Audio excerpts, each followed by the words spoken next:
رکوع و سجود و عبادت و بندگی تو مشغولن، چه از انسانها و چه از فرشتگان و چه از مخلوقاتی که خودت میدانید و ما نمیدانیم و در علم ما نیست پروردگارا. اما این صحبت این جمع هست که میگویند ما جز تو ربی دیگر نداریم. پروردگارا همه به در خانه تو رو آوردن، این جمع را ناامید بر نگردان. پروردگارا اینها از برکت این مهمان عزیزی است که شما فرستادید به سوی بندگانت. یک بار دیگه به بندگانت فرصت دادید که خودشان را دریابند، اون هم در آخر زمان که فتنه و فساد و بی ایمانی و بی تقوایی و ظلم و فساد بر دنیا خیمه افکنده. پروردگارا این مشعل هدایت و نوری که به رمضان دادید که دنیای تاریک را که این همه ظلم و فساد در بر دارد بدرخشاند. پروردگارا از این نور دلهای ما و افکار ما و جان ما و درون و بیرون ما را و خواهر و برادر ما و دوستان ما و خواهر و برادر مسلمان ما و خواهر و برادر انسان ما را منور بگردان. پروردگارا همه این جمع امیدوارانه در خانه ربی کریم، ربی بزرگوار، سخاوتمند، تواب، ستار، غنی، رحیم، رحمان، ودود، تواب آمدن. پروردگارا این جمع را ناامید بر مگردان. الحمدلله و الصلاة و السلام علی رسول الله و علی آله و اصحابه و من والاه. اما بعد، السلام علیکم و رحمت الله تعالی و برکاته. خداوند تبارک و تعالی را بسیار سپاسگزاریم و تشکر میکنیم، چون تشکر از خداوند هم یک نوع ادب هست و هم یک وظیفه و هم مایه خیر و برکت و رشد. لئن شکرتم لازیدنکم. و هم ما باید بندگان وظیفه شناس و قدر شناسی باشیم و هم باید بندگان مؤدب و محترمی باشیم و هم خواهان برکت و رشد و توسعه، که در تشکر هم از بندگان خدا و هم از خداوند این سه خاصیت نهفته است. ایام و لیالی این ماه پرخیر و برکت داره سپری میشه. برد کسی کرد که استفاده کرد. خورشید رو نمیشه نگه داشت. بعضی از علمای مخلص و ربانی که زندگیشون مملو از خیرات و برکت بود و استفاده و افاده، اگر شخصی در مسیر راه دست اونها رو میگرفت، جناب شیخ یه چند لحظه بیست میخوام سوالی رو مطرح بکنم، میگفت همینطور با من بیا، من وقت ایستادن ندارم، با من بیا سوالتو مطرح کن، من به حرکتم ادامه میدم. خورشید رو نمیشه نگه داشت. خورشید در حال حرکته و در حال فایده رساندن. همطور که داره حرکت میکنه، حرکتش برکات خورشید را به کل نقاط دنیا و مردم دنیا و مخلوقات دنیا میرساند. ماه مبارک رمضان هم همینه. از طلوعش تا غروبش تا دوباره طلوعش همش حرکته و همش برکته و همش رحماته و همش فیوزاته. حالا عاقل و خردمند و کیس و زیرک و باهوش و دانا کیست؟ کسی که از این موقعیت و فرصت پیش آمده حد اکثر استفاده را ببرد. خداوند دست هیچ کس را نبسته برای کسب ثواب، به همه مجال داده. حتی اون کسی که رو بستر بیماری خوابیده میتونه با دلش ذکر خدا بکنه و شاید از همه به خدا نزدیکتر باشه و خدا رو در کنار خودش ببینه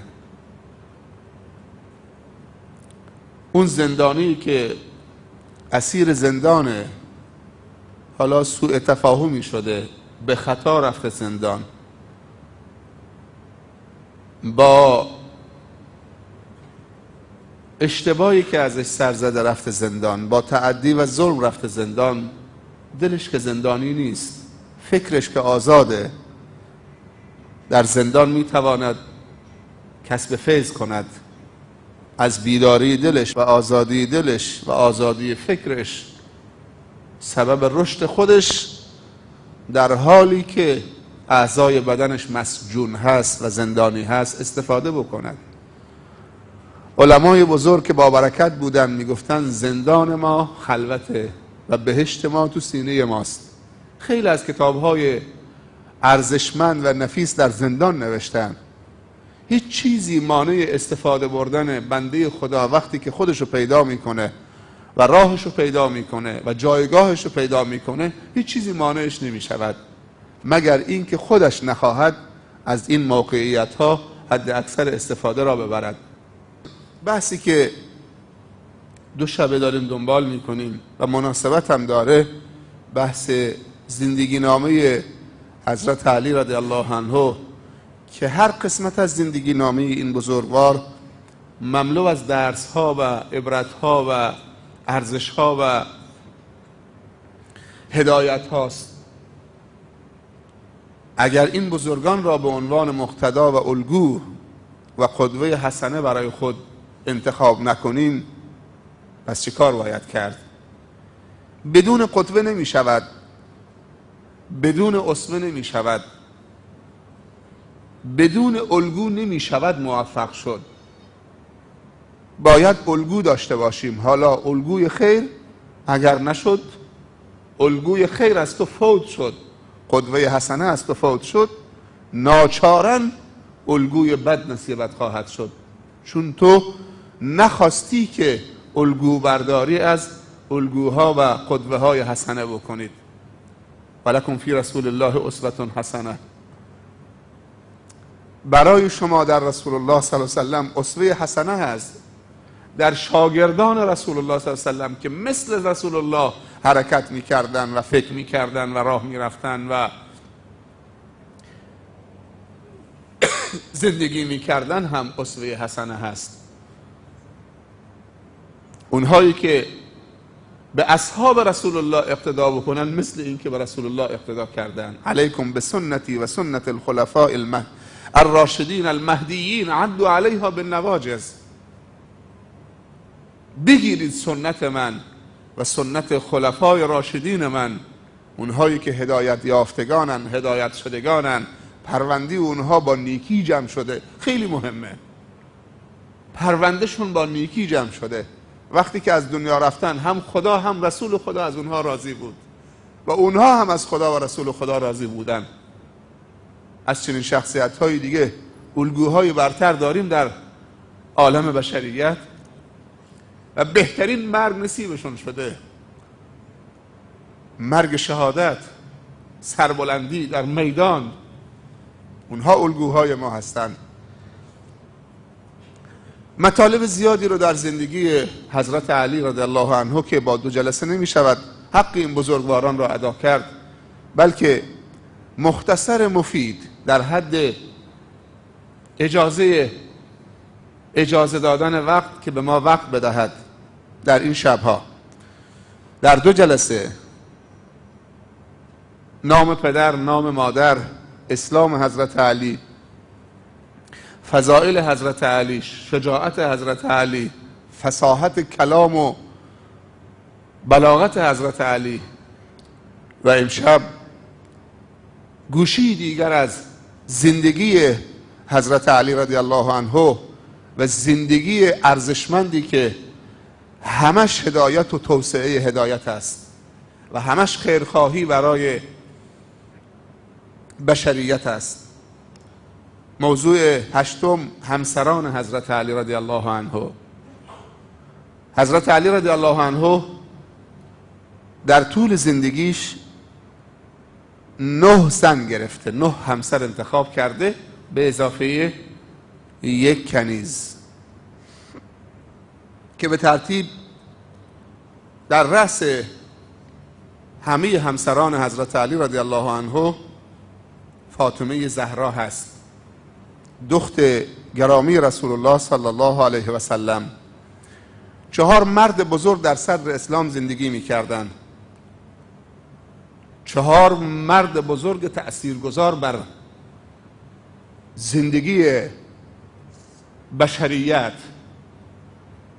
همراه رسول الله زندگی می‌کردند قبل از اسلام، اثناء اسلام. این 4 مرد بزرگ عبارتند از حضرت ابوبکر رضی الله عنه، 2 حضرت عمر رضی الله عنه، 3 حضرت عثمان رضی الله عنه و 4 حضرت علی رضی الله عنه. 4 مرد بزرگ که تأثیرگذار بودند.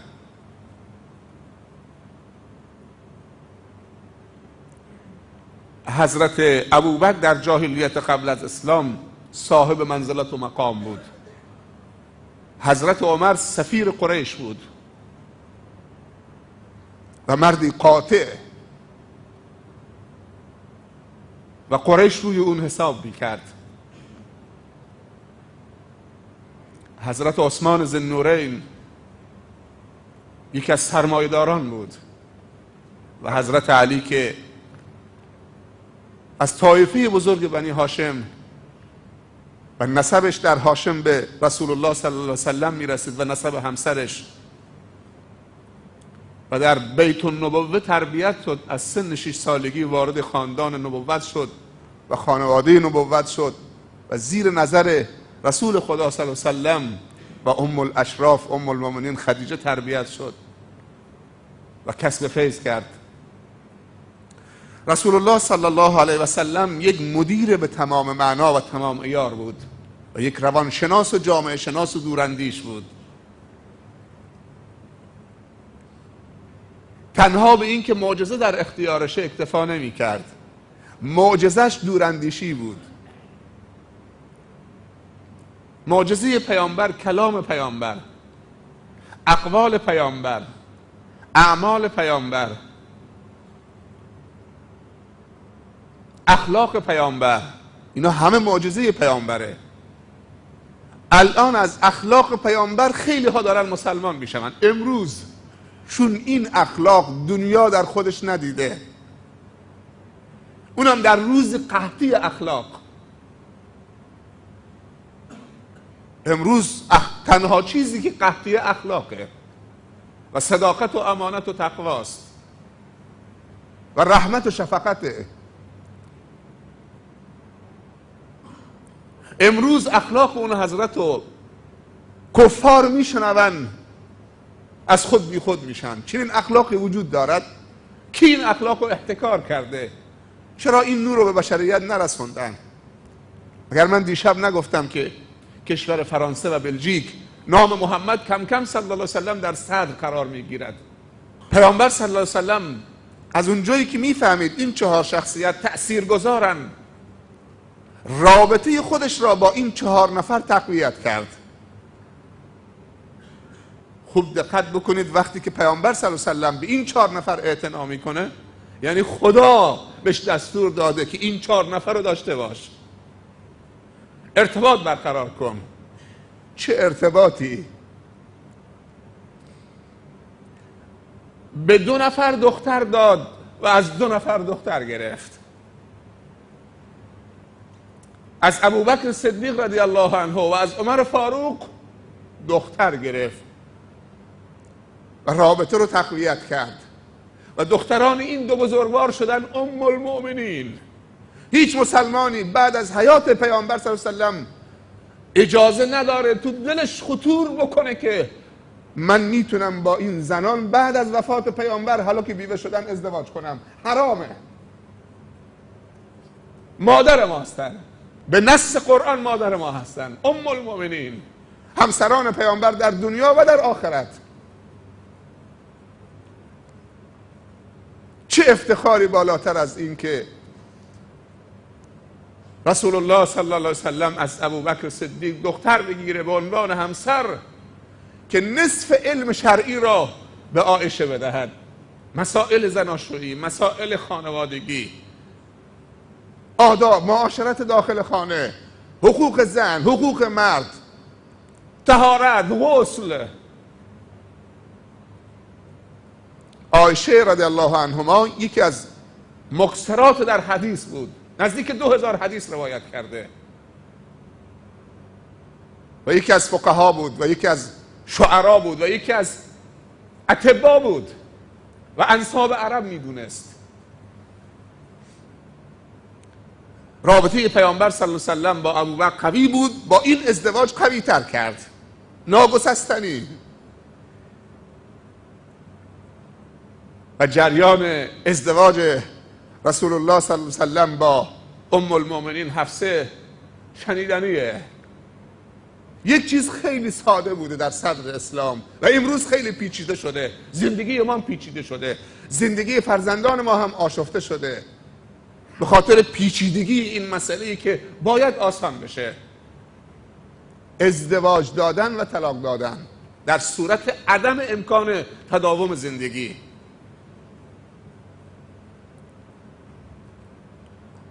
حفصه بیوه شد.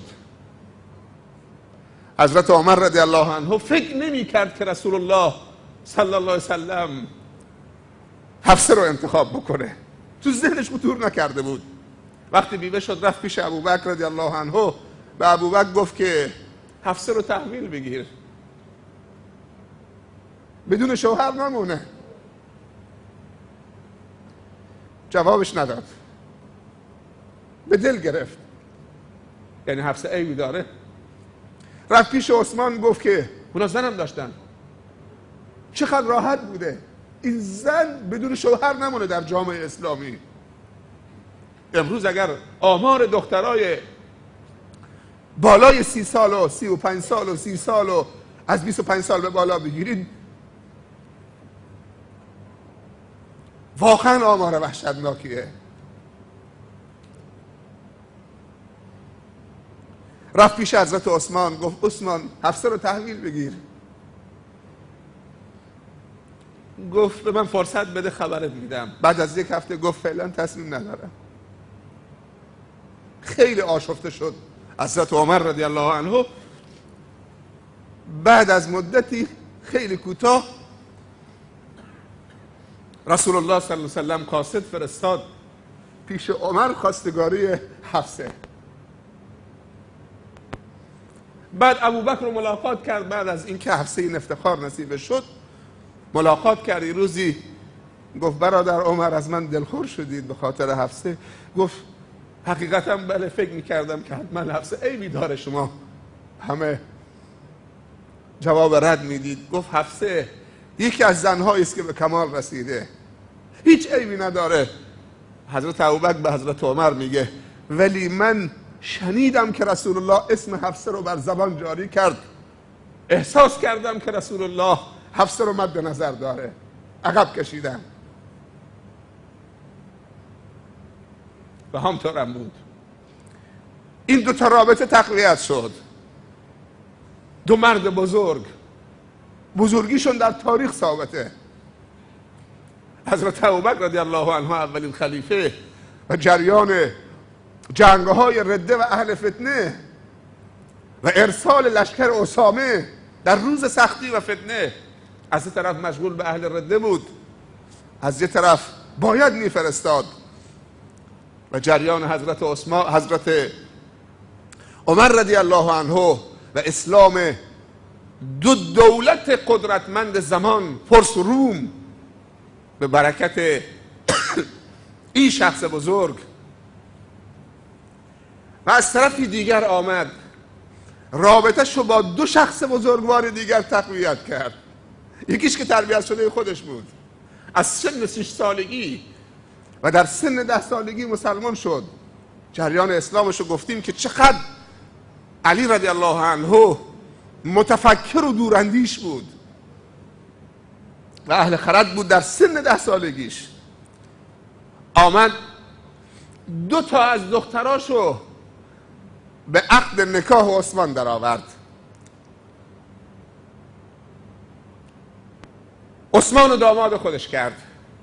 بعد از مدتی دختر اول که زن عثمان بود از دنیا رفت، دوباره دختر بعدیشو به عقد نکاح عثمان در آورد و پیامبر صلی الله علیه و سلم درباره حضرت عثمان میفرمایند چطوری من شرم نکنم از شخصی که فرشتگان خدا ازش خجالت میکشن، شرم میکنن، از بس که شرم و حیا داشته عثمان. و بعد وقتی که دختر دومش هم فوت میکنه، همسر عثمان، میگه اگر تا 40 تا دختر داشتم یکی بعد از دیگری فوت میکرد به عقد نکاح عثمان در می آوردم رضی الله عنهم اجمعین. و اما چهارمی فاطمه دختر رسول الله صلی الله علیه و سلم داد به پسر عمش و تربیت شده دست خودش حضرت علی رضی الله عنه، و در نتیجه این 4 شخصیت را از 2 طرف، یکی با هر 4 تا با ازدواج، از 2 نفرشون همسر انتخاب کرد و به 2 نفرشون دختر داد و همسر داد و این 4 نفر را که در رأس عشره مبشره هستند اینطوری روابط اجتماعی خودش رو با اونها تقویت کرد. و میدونید که این 4 نفر چقدر کارساز بودن در اسلام. حضرت ابوبکر رضی الله عنه از ابتدای اسلام مال و اموالش رو خرج میکرد، از نفوذ اجتماعیش، از موقعیتش، از مقام و منزلتش برای نصرت دین رسول خدا صلی الله علیه وسلم. و بعد از اونم تمام زندگیشو در اختیار رسول الله گذاشت. حضرت عمرم رضی الله عنه که به تنهایی شمشیر از غلاف کشید، گفت من فلان ساعت میخوام هجرت بکنم به تنهایی از مکه به مدینه، هر کسی میخواد که فرزندانش یتیم بشن و مادرش در داغش بنشینه و همسرش بیوه بشه دنبال من بیاد. و پیامبر صلی الله علیه و سلم براش دعا کرد برای اسلامش، اللهم اعز الاسلام به احد العمرین. دعا هم باید ظرفیت داشته باشد. پیامبر صلی الله علیه و سلم برای 2 نفر دعا کرد که اسلام را با یکی از این 2 تا عزت ببخش، اما ظرفیت عمر رضی الله عنه برای هدایت مستعد بود. مثل این میمونه که یه نفر ازدواج نکرده تو دعا بکنی چه؟ خدایا بچه بهش بده. مثال واضح‌تر بزنم تو دعا خیلی مهمه. این یه نفر بخیله، نماز 5 وقت میخونه، روزه گرفته، حجش هم رفته، اما بخیله، سنش هم بالاست، کارش نمیشه کرد. تو هر چی براش دعا بکنید دیگه این سخی نمیشه. نمازخوان خوبی هم هست اما بخیله. ولی یه نفر جوانه، 30 سال سنشه، سالی 100 میلیون خرج عیاشی و شرابخوری و فلان و ریخت و پاش میکنه، هر کسی میره طرفش دست و دل بازه، هم برای فساد عیاشی خرج میکنه هم برای چه کارهای دیگه. این طبعش سخی است، فقط راهو گم کرده. اگر دعا کردید که خدایا اینو هدایت بده تو این انفاق و این سخاوت در راه تو باشه. نکته های ظریفی است در دعا. عمر مسلمان شد به برکت دعای رسول الله صلی الله علیه و سلم و خداوند اون دعا رو در حقش مستجاب کرد و ملتی را چه به فیض رساند. حضرت عثمان رضی الله عنه لشکر را به تنهایی در روز سختی تجهیز میکرد. چاهی که در اختیار یهود بود به امر پیامبر اون چاهو خرید و مسلمانان را از وابستگی به یهود در مدینه در آورد و وقف مسلمین کرد. هنوز اون چاه و مزرعه بئر عثمان در مدینه وجود داره. این سفر که ما رفتیم، خدا نصیب شما بکنه، رفتیم اونجا، تعداد از دوستان رو بردم من اونجا. هنوز اون چاه آب داره بعد از گذشت 1000 خورده سال، 1400 خورده سال، هنوز چاه آب داره، مزرعه بزرگی کنارشه و مزرعهش هم آباده. اما تصور بکنید 1400 خورده سال وقتی که پیامبر آشفته بود که چرا این آبی که مسلمان‌ها بهش احتیاج دارن در اختیار یهود باشه، تشویق کرد. حضرت عثمان بلند شد به تنهایی اون چاهو خرید و آبشو وقف مسلمین کرد. و در روز سختی لشکر تبوک و حضرت عثمان به تنهایی تجهیز کرد. و رسول الله صلی الله علیه و سلم درباره حضرت عثمان گفت که بعد از این انفاق و این تجهیز در روز سختی هیچ چیزی به عثمان ضرر نمیرساند. حضرت علی که الان 2 شب در بارش داریم میگیم درباره فضائلش و فصاحتش و شجاعتش و زندگی نامش، همسران علی در رأس همه فاطمه رضی الله عنها. در طول حیات فاطمه با هیچ زنی بعد از فاطمه ازدواج نکرد. فاطمه رضی الله عنها اولین خویش رسول الله صلی الله علیه و سلم که با فاصله کوتاه 6 ماه بعد از وفات رسول الله صلی الله علیه و سلم به رسول الله ملحق شد. پس اولین همسر حضرت علی رضی الله عنه که منشأ تسلسل ذریه رسول الله صلی الله علیه و سلم سادات و سیدات حسنی و حسینی بود، از فاطمه هست. همسر دوم امامه بنت ابی العاص ابن الربیع. ابی العاص ابن الربیع داماد رسول الله صلی الله علیه و سلمه و امامه دخترزاده رسول الله صلی الله علیه و سلمه. یعنی حضرت علی رضی الله عنه هم داماد رسول الله صلی الله علیه و سلم هم داماد دخترزاده‌اش از زینب بنت رسول الله صلی الله علیه و سلم. سومین همسر حضرت علی ام البنین بنت حرام بنت خالد ابن ربیعه. چهارمین لیلا بنت مسعود ابن خالد ابن مالک. پنجمین همسر حضرت علی اسما بنت امیس الخثعمیه. ششمین همسر حضرت علی رضی الله عنه ام حبیبه بنت زمعه بنت ابن بحر. هفتمی ام سعید بنت عروه ابن مسعود ثقفی. هشتمی مخبه بنت امرؤ القیس ابن عدی. و نهم خوله بنت ایاس ابن جعفر ابن قیس الحنفی. علاوه بر این 9 تا زن که در طول زندگیش تصور بر این نشه که این 9 تا رو یکجا داشته، حرامه، بجز برای پیامبر صلی الله علیه و سلم که مسئله تعدد ازواج بیشتر از 4 تا در آن واحد جزو خصوصیات پیامبر صلی الله علیه و سلم که فلسفه تعدد ازواج پیامبر صلی الله علیه و سلم بیش از 4 تا فلسفه داره. یکی فلسفه سیاسیه، یکی فلسفه تشریعیه، یکی فلسفه اجتماعیه و یکی فلسفه تعلیمی است که این بحث مفصلی است. پرداختن به این 4 فلسفه یا حکمت تعدد ازواج پیامبر: فلسفه تعلیمی، فلسفه سیاسی، فلسفه اجتماعی و فلسفه چی بود؟ سیاسی. گفتم 4 تاست. حالا کل حال 4 تا برای یک مناسبت دیگری. علاوه بر این 9 تا در طول زمان همسری داشتن به اسم صهبا با صاد بنت ربیعه التغلبیه و ایشون ام ولد بودن. البته درباره این 9 تا بعضی هم گفتن که یکی 2 تا از اینها دوباره چه کنیز بودن. ام ولد به کی میگن؟ مادر فرزند. اصطلاح فقهیه. به کنیزی که به همسر شخصی در بیاد و به کنیزی که در اختیار سهم مردی واقع بشه، بعد اون کسی که صاحب اون کنیزه با اون کنیز نزدیکی بکنه و از اون فرزندی براش به دنیا بیاد. اگر فرزندی براش به دنیا آمد بعد از مرگ سیدش آقاش، این کنیز چه خود به خود آزاد میشه و این کنیز بهش میگن ام ولد.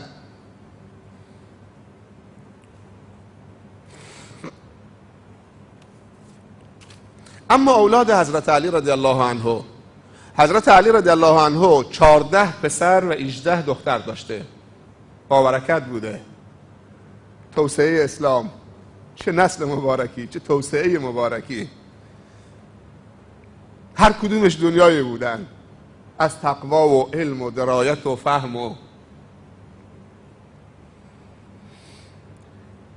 پس 14 پسر از این تعداد همسرانی که ذکر شد. 1 و 2 حسن و حسین، مادرشون که مشخصه، فاطمه. حسن و حسین مادرشون مشخص، فاطمه.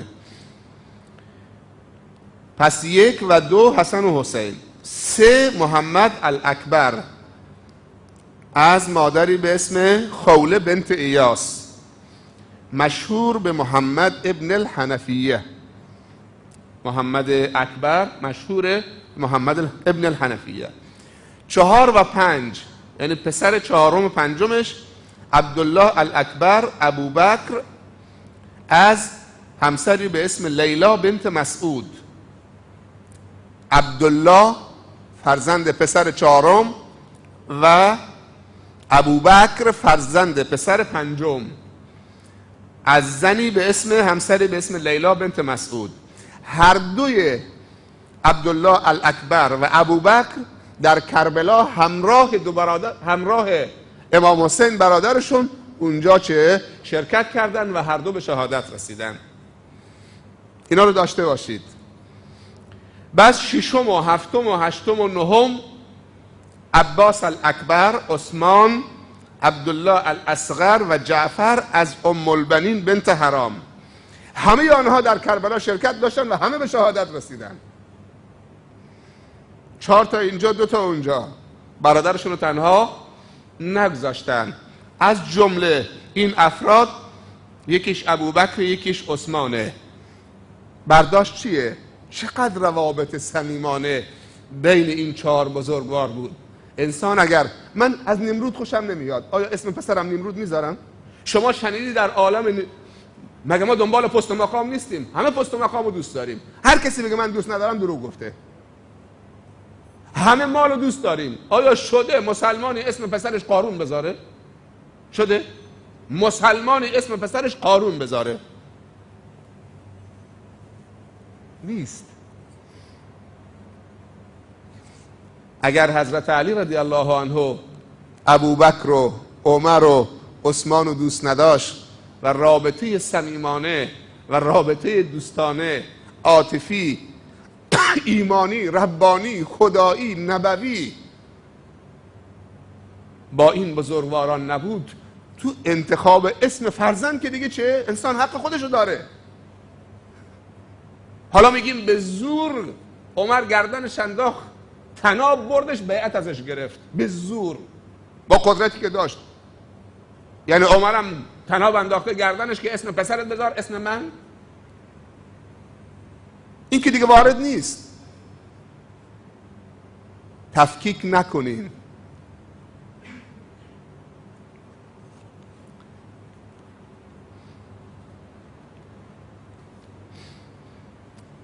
ششم و هفتم و هشتم و نهم عباس الاکبر، عثمان، عبدالله الاصغر، جعفر از مادری به اسم ام البنین بنت حرام. هر 4 تا در کربلا شرکت داشتن همراه برادرشون امام حسین و هر 4 تا به شهادت رسیدن. 10 محمد الاصغر، مادرش ام ولد بوده، در کربلا شهید شده همراه برادرش امام حسین.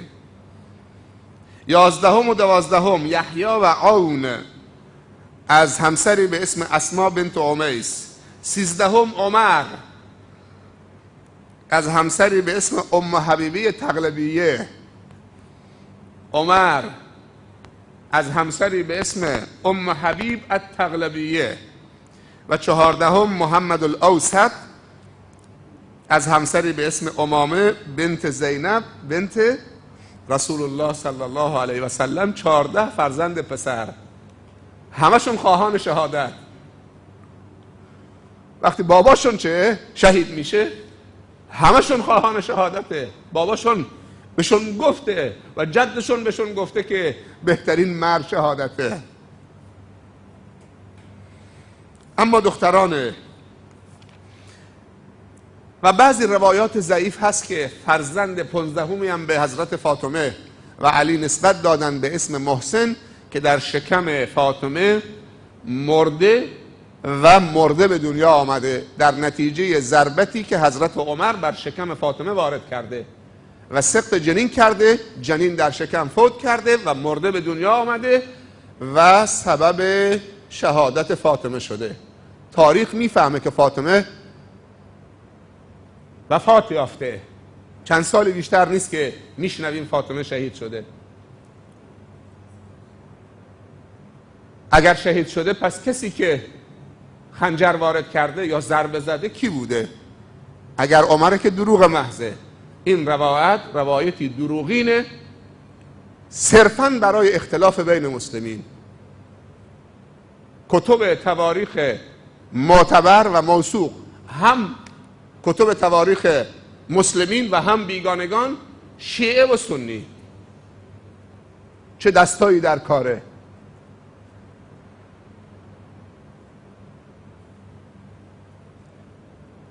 چطوری عمر به خودش جرأت میده که به دخت پیامبر صلی الله علیه وسلم که شوهرش علی است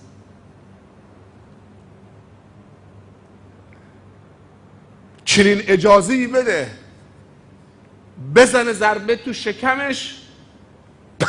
تاریخ ننویسه که عکس العمل از اهل مدینه و همسرش که علی شیر خداست. دیشب درباره شجاعت حضرت علی گفتیم، مثالهایی رو چه مطرح کردیم در غزوه خندق و در جنگ بدر و در بستر مرگ خوابید در شب هجرت پیامبر صلی الله علیه و سلم. چه تاریخ نقل نکرده که بلند شدن، قیام کردن، شمشیر رو از غلاف بیرون کشیدن برای حفظ ناموسشون.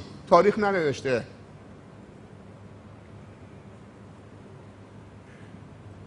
پس از کجا وارد تاریخ اسلامی شده؟ چه دستی پشت کاره؟ چه کسانی میخوان که آرامش از امت اسلامی و وحدت و اتحاد از امت اسلامی بگیرن؟ چه بازاری در کاره که اگر حقایق رو بگیم بازار کساد میشه، تجارت کساد میشه، بازار خیلی ها تعطیل میشه. بعضی موقع بازاره از کانال اختلاف یه تجارتی راه افتاده. تفرقه بنداز، حکومت کن. در هفته وحدت باید حقایق گفته بشه تا وحدت کامل ایجاد بشه. حقایق رو اگر سانسور بکنیم، تو هفته وحدت مجامله بکنیم، چیزی که بالاخره میدونیم که بعد از هفته دوباره مطرح میشه، سانسور بکنیم و مسائل و چابلوسی و مداهنه و مجامله، هیچ موقع به وحدت نمیرسیم و دچار مشکل میشیم. پس حضرت عمر رضی الله عنه چنین اجازه‌ای و چنین جرأتی به خودش نمیداده که بیاد چه همچی کاری بکنه. دو، و حضرت علی اجازه نمیداده رضی الله عنه که بزنن تو شکم همسرش و سالم باشه و زنده باشه و تو مدینه باشه. حضرت علی که ما درباره شجاعتش و مترسیش و غیرتش و ناموس پرستیش و نیرومندیش و مهارتش برای شمشیر زدن و تعصبش چند شب پیش صحبت کردیم، مگر این که اون علی که میگن عمر زد به شکم همسرش هیچ عکس العملی نشون نداد، اون علی غیر از این علی است که شوهر فاطمه است و داماد پیامبره. علی بی غیرت، بی ناموس، ذلیل، جبان، ترسو، بی خاصیت.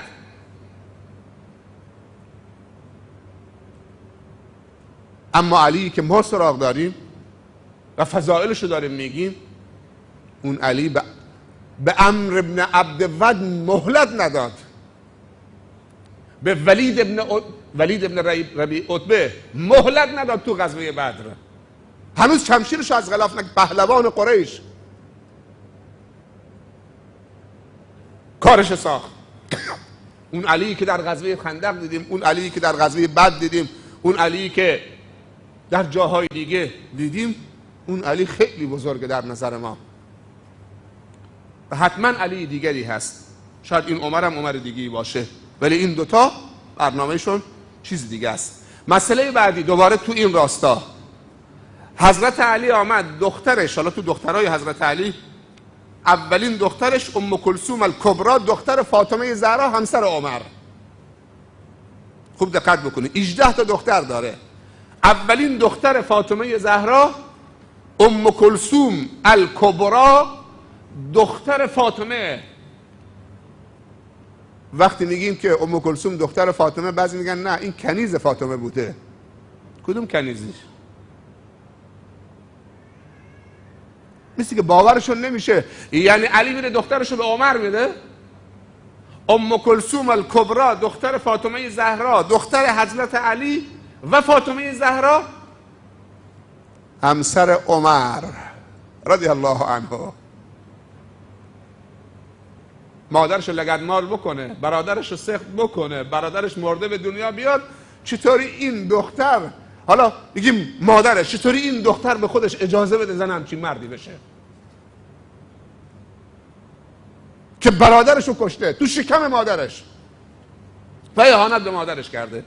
علامه زین الدین عاملی از علمای برجسته شیعه در کتاب مسالک الافهام درباره کفاءت وقتی صحبت میکنه از ازدواج عمر و ام کلثوم دختر فاطمه زهرا یاد میکنه، مراجع شیعه.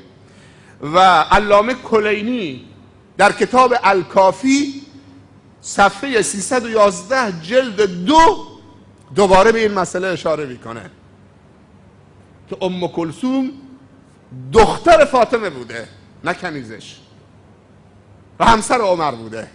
پس چه دستی در کاره؟ این مراجع شیعه است، مراجع سنت، مراجع حتی مراجع اروپایی ها و غربی ها و مستشرقین. این دست ها از کجا آمده تو مذاهب داره دخالت میکنه به اسم مذهب شیعه، به اسم مذهب سنی، اونو به جون اون، اونو به جون اون. کتاب های معتبرشون. خیلی باید بیدار باشیم، خیلی باید مواظب باشیم. اگر بگیم که همه صحابه مرتد شدن و منافق شدن بعد از پیامبر، پس کی مونده؟ پس تو دینمون با شک بکنیم، با 5 نفر که دین نمیرسه. اگر بگیم علی، امام حسین که بچه بود، امام حسین که بچه بود، حدیث رو روایت نکردن. علی هم که همیشه تو جنگ بود، از مکثرین در حدیث نیست حضرت علی. حضرت علی همیشه در جنگ بود، از مکثرین در حدیث نیست. همیشه مأموریت، همیشه جنگ. عبدالله ابن عباس از مکثرین در حدیثی که حدیث زیاد روایت کرده، حضرت ابو هریره، حضرت عبدالله ابن عمر، حضرت ام المؤمنین عایشه، اینا از مکثرین. حضرت عبدالله ابن مسعود، حضرت انس که خادم پیامبر بود، 10 سال خدمت پیامبر کرد تو خانه. اینا کسانی که حدیث زیاد روایت کردن. خب اینا رو که ما قبول نداریم. اگر قرار باشه فقط حضرت علی و فقط حضرت فاطمه و فقط حضرت حسن و فقط حضرت بلال و فقط حضرت سلمان، این 5 تا فقط چه؟ سالم موندن، باقی همه برگشتن و مرتد شدن و قبول نداریم، پس دین فلج شد رفت. دینی با اون عظمت و وسعتش، احادیث همه چه از بین رفت.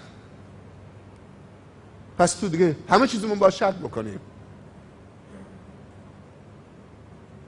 پیامبر به این عظمت 10,000 صحابی وقتی رفتید مدینه انشاءالله، 10,000 صحابی رسول الله صلی الله علیه و سلم که شاهد نزول وحی بودن، نزول قرآن، همراه رسول الله زندگی کردن، تو جنگ ها شرکت کردن، تو غزوات شرکت کردن، جان و مال و زندگی رو فدای رسول الله صلی الله علیه و سلم کردن.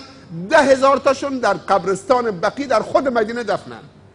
10,000 نفرشون 10,000 نفرشون فقط در قبرستان بقیع دفنن.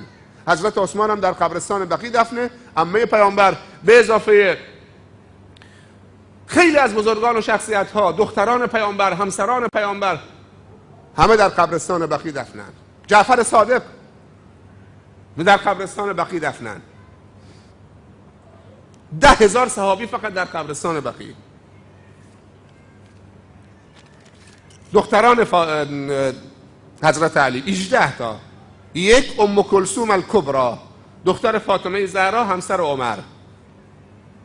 گفتیم پس دخترش حاضر نبود که با کسی ازدواج بکنه که هم به مادرش توهین کرده، تعدی کرده، هم برادرش رو کشته با اون طرز فجیع. و امام حسن و امام حسین هم راضی نمی شدن که خواهرشون بدن امام حسینی که در کربلا شهید شد، این زندگی با عزت و انتخاب کرد، شهادت بر موندن در دنیا. حاضر میشه که خواهرش بره همسر یک مرد نابابی بشه؟ امام حسن هم راضی نمیشد. کجاست غیرت برادری و خواهری؟ دومین دختر حضرت علی زینب الکبری، بازم دختر فاطمه زهراست. سومین دختر حضرت علی رقیه، دختر ام حبیبه الصهبا، ام ولده. چهارمین دخترش ام الحسن، دختر ام سعید بنت عروه. پنجمین دختر حضرت علی زمله الکبری، دختر ام سعید بنت عروه. ششمی ام هانی. هفتمی، اینا از ام ولد هستن. هفتمی میمونه. هشتمی رمله الصغرا. نهم زینب الصغرا. دهم فاطمه. یازدهم امامه. دوازدهم خدیجه. سیزدهم ام الکرم. چهاردهم ام کلثوم الصغرا. پانزدهم ام سلمه. شانزدهم ام جعفر. 17 جمانه و 18 تقیه. 18 تا دختر و 14 تا پسر و 9 تا همسر. دنیای برکت و توسعه، شخصیت‌های بزرگ. هر فرزند رشید و خوب و عالم و مجاهدی که تربیت بکنید یک هدیه به امت اسلامی است و توسعه هدایته. این بود مختصری درباره همسران و فرزندان حضرت علی، دختر و پسرشون. دو تا مسئله دیگه مونده. یکی بحث خلافتشه و جریاناتی که قبل از خلافتش بود و مسائلی که پیش آمد در اثناء خلافتش، جنگ‌ها و ظهور خوارج، و مسئله بعدی شهادتش که انشاءالله فردا سعی میکنیم به طور خلاصه انشاءالله مسئله رو تمام بکنیم اگر خداوند عنایت فرمودن. دو تا مسئله دیگه هست. فردا روز جمعه هست، روز جهانی قدس، ساعت 10. اشتباه شایعی هست که میگن قدس ثالث الحرمین الشریفین. نه، حرمین فقط 2 تاست، حرم مدینه و حرم مکه، و قدس ثالث المسجدین الشریفین، سومین مسجدی که پیامبر صلی الله علیه و سلم گفته میشه قافله رو راه اندازی کرد و کمر سفر رو بست و برید اونجا به قصد نماز خوندن. لا تشد الرحال الا الى 3 مساجد. قدس اولین قبله مسلمینه و در حقیقت قلب عالم اسلامی است که آغشته به خون شده و خونالود شده. و قدس در زمان امیرالمؤمنین عمر بن الخطاب با صلح فتح شد و بزرگی حضرت عمر رضی الله عنه نگاه بکنید که وقتی وارد قدس شد و قدس رو تحویل گرفت، وقت نماز شد. تو کلیسای موجود اون زمان که در اختیار مسیحا بود، معبدشون نماز نخوند. با این دید از کلیسا خارج شد، رفت کنار کلیسا نماز خوند.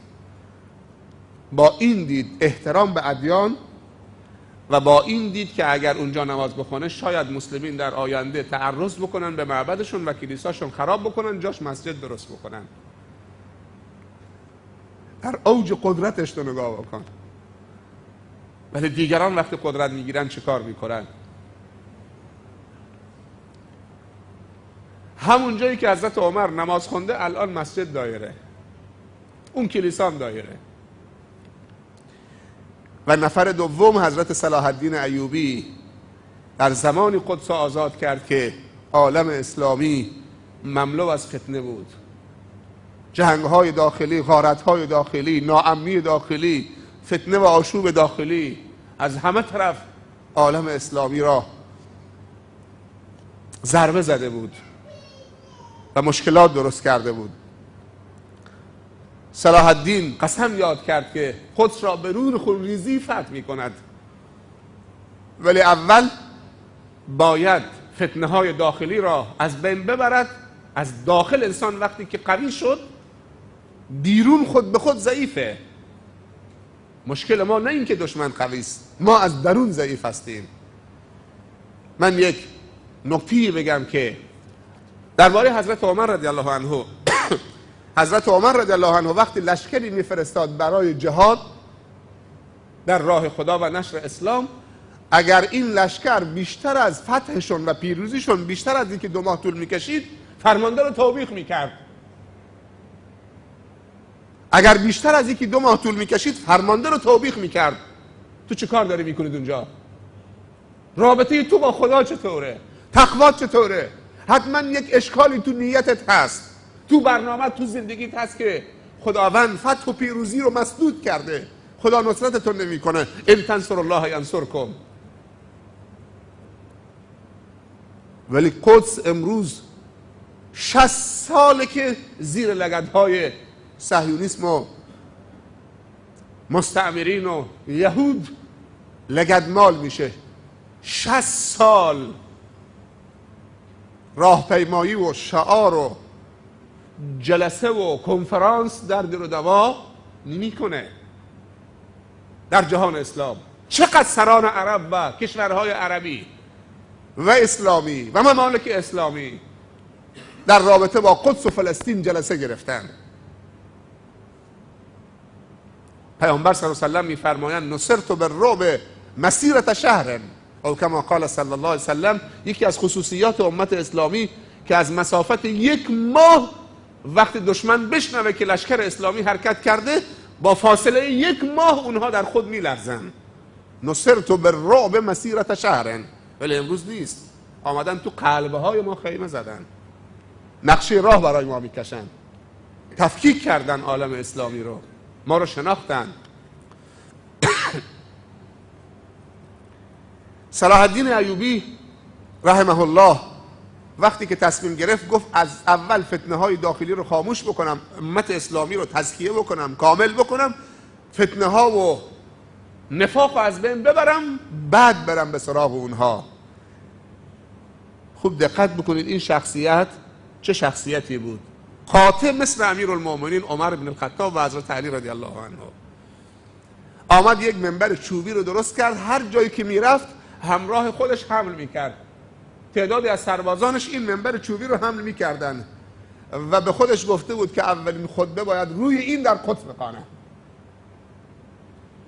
منبر آماده کرده و به خودش گفته بود که بدون خونریزی من باید قدس رو تحویل بگیرم. سبحان الله. دنبال خون نیست، حتی به کسی که دنبال خون ماست، دنبال خون اونها نیست. و همینطور هم شد. صلاح الدین وقتی که داخل رو پاک کرد، حالا قدرت گرفت، دیگه ضعف از داخل نداره، رفت به سراغ اونها. وقتی که قدس تسلیم شد بدون خونریزی، بدون جنگ، از اسبش پیاده شد، سر به سجده گذاشت. من شرط دادم که سجده تلاوت داریم، سجده نماز داریم، سجده شکر داریم. ابزار جنگی شد در آورد، سر به سجده گذاشت و میگن یک مشخاب بعد از اینکه سجده کرد که این فتح بزرگو یا الله تو دادی، انا فتحنا لك فتحا مبینا، با قدرت نظامی و لشکرت و تجهیزاتت و فلانت و امکاناتت نیست، بلکه با نصرت خدا بوده. ان تنصر الله ینصرکم. سر به سجده گذاشت، نه اینکه با اسبش با خیلش دچار خیلا و غرور بشه، با یک تکبر خاصی وارد بشه، من فاتحم، من پیروزم. متواضعانه برای خدا از اسبش آمد پایین، سجده کرد، سجده شکر. و میگن که یک مشت خاک گرفت رو سرش، اینطوری تو مشتش وارد قدس شد که مبادا صلاح الدین دچار غرور بشی، تو یک مشت خاک میسوزی. آفرین جان آفرین پاک را، آن که جان بخشید مشتی خاک را. اگر حیاتی داری از برکت اللهه، اگر نفس گرمی داری از برکت اللهه، اگر اخلاقی داری، اگر تقوایی دارید، اگر نصر و پیروزی دارید به خاطر وصل تو با تمام وجودت به اللهه. اما یک نفر رو با دست خودش ذبح کرد، یک درجه دار مسیحی رو،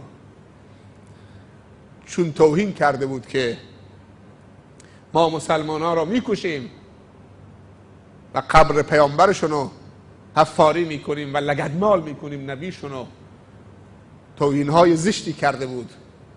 روی منبر که رفت خطبه رو خوند، گفت من دنبال خونریزی و انتقام نیستم، اما الیوم انتقم لمحمد صلی الله علیه و سلم، فقط این یک نفر رو ادبش میکنم تا درسی باشه که هیچ احدی بعد از اون گستاخی نکند. اما بعد از اون زمانی که انگلیس رفت بیرون، چرچیل انگلیس که رفت بیرون، بالاخره توطئه هایی شد و اراضی فلسطین و قدس رو در اختیار یهود گذاشتن و یهود از همه جا هجرت کردند، آمدن اینجا تا اینکه دوران سلطان عبدالحمید ثانی، این مرد بزرگ، همونطوری که کردا یک فرمانده مجاهد مسلمان، وقتی میگم کرد تعصب کردی تو گل نکنه، که تعصب ملیت تو، نژاد تو، فرهنگ کردی بیشتر از تعصب دینیت باشه. بلوچ هست، عرب هست، کرد هست، ترک هست، خداوند چیزی بالاتر از اون منیت به ما داده، تعصب دینی. ان اکرمکم عند الله اتقاکم. بعضی موقع میبینیم که تعصب نژادی و قومی قوی‌تر از تعصب دینی است. افتخار صلاح الدین به اسلامش و جهادش در راه خدا بود، نه به کرد بودنش، و افتخار عرب به اسلامشون بود و اینکه انصار و مهاجر شدن و سربازان بدون مرخصی جان برکف رسول خدا صلی الله علیه و سلم و دین خدا شدن، وگرنه اوس و خزرج بودن، وگرنه لوخ دور کعبه طواف می‌کردن و سوت می‌زدن، وگرنه شراب می‌خوردن، وگرنه زنا می‌کردن، وگرنه 40 سال بین اوس و خزرج به خاطر یک بزی، به خاطر یک قتل خطا و اشتباهی 40 سال جوانای هم از پا در می آوردن. و کنتم علی شفا حفرة من النار فانقذکم منها. شما بر لب پرتگاه جهنم بودید، خدا شما را نجات داد با فرستادن این رسول مبارک. طلع البدر علینا من ثنیات الوداع وجب الشکر علینا ما دعا لله دا. ایها المبعوث فینا جئت بالامر المطاع، جئت شرفت المدینه مرحبا یا خیر دا. خداوند با این شخصیت و الف بین قلوبهم، لو انفقنا ما فی الارض جمیعا ما الفت بین قلوبهم ولکن الله الف بینهم. ترکا هم شخصیتی داشتن به اسم سلطان عبدالحمید ثانی. دولت عثمانی در اواخر عمرش دچار بدهکاری و قرض شد، مقروض شد، مدیون شد، دچار مشکلات زیادی شد تا قلب اروپا رفت. امروز در کشور آلمان 2 میلیون ترک مسلمان هست. اسپانیا رو گرفت، اندلس رو گرفت، یونان رو گرفت، آلمان رو گرفت، دست به دست هم دادن، آتاتورک رو علم کردن. آتاتورک دولت عثمانی رو از بین نبرد. اختلافات داخلی، مسیحی ها مسلمان ها را از اندلس و اسپانیا بیرون نکردن. وقتی که مسلمان ها دل به دنیا بستن، با همدیگه بر سر پست و مقام جنگیدن، اونها فرصت و غنیمت شمردن و به جانشون افتادن و 800-900 سال حکومت در اسپانیا و اندلس از دستشون رفت. الان در کتابخانه های اسپانیا و کشورهای اروپا و غرب بیش از 100,000 نسخه دستنویس تفسیر و حدیث و تاریخ و لغت و کتابهای نفیس و ارزشمند از زیر زمین تو لابلای دیوارها در میاد که تو کتابخانه ها نگهداری میشه. بیش از 100,000 که میلیاردها دلار ارزش این کتاب هاست. مسلمان اگر بخواد تحقیق بنویسه باید زنگ بزنه نسخه براش بفرستن، کپی. و اروپا ندرخشید مگر از این کتاب ها و از جنگ های صلیبی که آمدن خون و ریختن و سرمایه ها رو و علم رو غارت کردن. حرکت استعماری شروع نشد مگر زمانی که اروپا در ارتباط با مسلمان ها و ارتباط با قرآن فهمیدن که جهان زمین مسطح نیست، زمین مدوره.